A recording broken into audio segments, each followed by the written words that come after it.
কোনো মায়ের অসম্মান না হয়, বাংলায় যেন বোনেদের অসম্মান না হয়, বাংলায় যেন মায়েদের সম্মান ভুলুণ্ঠিত না হয়।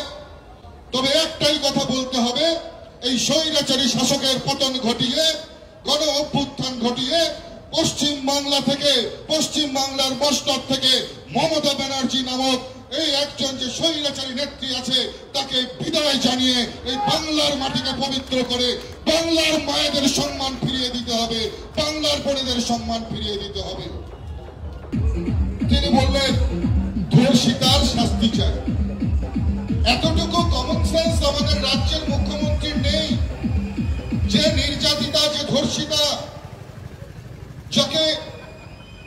যার উপর অকথ্য অত্যাচার হয়েছে, যার উপর নির্যাতন হয়েছে, যে মেয়েটি আর এই পৃথিবীতে নেই, তার শাস্তি চাইছে, তার বিরুদ্ধে স্লোগান দিচ্ছে। এটা আশ্চর্যজনক বিষয়। মমতা বন্দ্যোপাধ্যায় বরাবরই এটা করে থাকে। কিন্তু আজকে সাধারণ মানুষ যখন বলছেন উই ওয়ান্ট জাস্টিস, আমরা বলবো কার কাছে জাস্টিস চাইছি? যে রক্ষক ভক্ষক, সেই ভক্ষকের কাছে জাস্টিস চাইছি? আমাদের যদি সত্যি জাস্টিস চাইতেই হয়,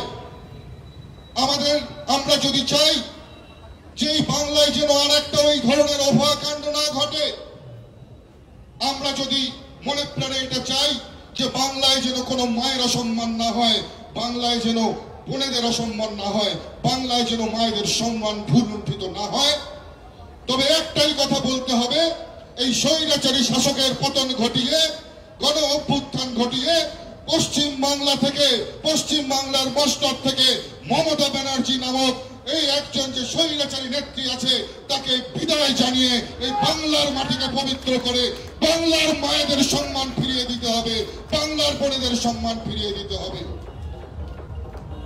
তাই উই ওয়ান্ট জাস্টিস নয়, দফা এক দাবি এক, দফা এক দাবি এক, মমতার পদত্যাগ।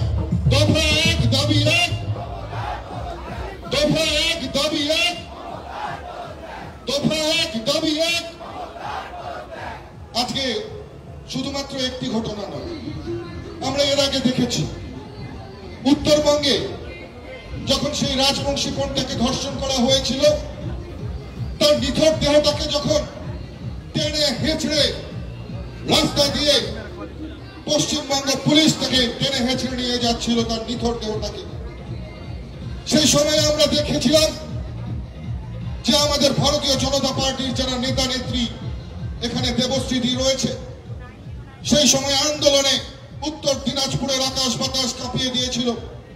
সুকান্ত দা রয়েছে, ছুটে গিয়েছিলেন সেই পরিবার, নির্যাতিতার পরিবারের সঙ্গে দেখা করবার জন্য। একাধিক মহিলা নেত্রী থেকে শুরু করে রাজ্য নেতৃত্বরা ছুটে গিয়েছিল। আমরা কি দেখেছিলাম তখন? যে পশ্চিমবঙ্গ পুলিশ তাদেরকে বাধা দেওয়ার চেষ্টা করেছিল। এবং পরবর্তী সময় যখন উত্তর দিনাজপুর আন্দোলনে উত্তাল হয়ে ওঠে, আমরা সে সময় দেখেছিলাম যে কি করে গান পয়েন্টে রেখে একটা তরুণ তরতাজা যুবককে গুলি করে মেরে ফেলা হয়।